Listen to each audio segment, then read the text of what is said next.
আপনার দাসীকে আমরা বাংলাদেশ থেকে বিতাড়িত করতে পেরেছি।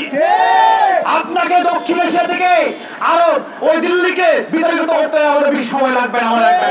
ভারতীয় আধিপত্যবাদের বিরুদ্ধে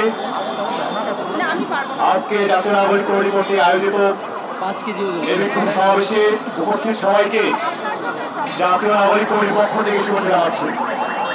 বন্ধুগণ, দিল্লি গত 53 বছরে বাংলাদেশকে তার প্রদেশ হিসেবে মনে করেছিল, কিন্তু আমরা এই 24-এ এসে আমরা তাদের প্রদেশ হিসেবে থাকতে চাই না।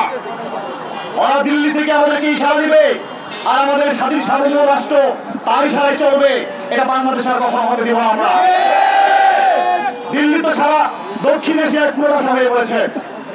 দিল্লির পাশে আর কোন রাষ্ট্র তার পাশে নাই, কোন দেশ আর নাই, তারা একা হয়ে যাচ্ছেন। তাই তারা সাম্প্রদায়িক দাঙ্গা লাগিয়ে তাদের আধিপত্যবাদ বজায় রাখার চেষ্টা করছে। আমরা বাংলাদেশে আমাদের বিভিন্ন বৈচিত্র্য রয়েছে, বিভিন্ন জাতি রয়েছে, ভাষা রয়েছে, সংস্কৃতি রয়েছে, আমরা মিলেমিশে রয়েছি। এই আওয়ামী লীগ ওই দিল্লির গোলামি করে আমাদের মধ্যে সাম্প্রদায়িক দাঙ্গা বাজিয়ে তারা তাদের শাসনটা ধরে রাখার চেষ্টা করেছে। আমরা 24-এ এসে ওই সাম্প্রদায়িকতা, ওই দিল্লির দাসত্ব আমরা আর মেনে নিব না। আমরা বাংলাদেশের মাটিতে ওই হিন্দুত্ববাদের যে ইস্কন যা আছে, ওই হিন্দুত্ববাদী রাজনীতি বাংলাদেশের মাটিতে আমরা হতে দেব না। আমরা বাংলাদেশকে আমাদের সকলের দেশ হিসেবে প্রতিষ্ঠা করতে চাই। এখানে হিন্দু, বৌদ্ধ, খ্রিস্টান, মুসলিম এবং অন্য যারা বিভিন্ন জাতি গোষ্ঠীর মানুষ রয়েছি, আমরা সকলে ঐক্যবদ্ধভাবে মিলেমিশে বাংলাদেশকে একটি সম্প্রীতির বাংলাদেশ গড়ে তুলতে চাই। ওই আপনি দিল্লি থেকে বসে ষড়যন্ত্র করবেন না। মনে রাখবেন, আমরা এই আপনার দাসীকে আমরা বাংলাদেশ থেকে বিতাড়িত করতে পেরেছি।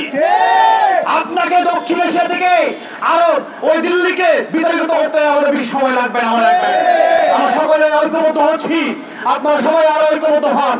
ওই দিল্লিকে আমাদের আঘাত করতে হবে, নাহলে তারা বারবার সাহস পাবে আমাদের উপর আঘাত করে হামলা করার জন্য।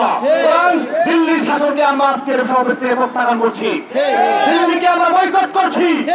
ওই দিল্লি আমাদেরকে আর যাতে শাসন করতে না পারে, আমাদের যে ন্যায্য হিস্সা, পানির যে হিস্সা, সেটাকে দিল্লিকে দিতে হবে, অন্যথায় দিল্লিকেও আমরা পুনরাশা করে দিব। সেই আহ্বান জানিয়ে এবং আমাদের আন্দোলন সংগ্রামে আমরা সবাইকে ঐক্যবদ্ধ থাকার আহ্বান জানিয়ে আমি আমার বক্তব্য এখানে শেষ করছি।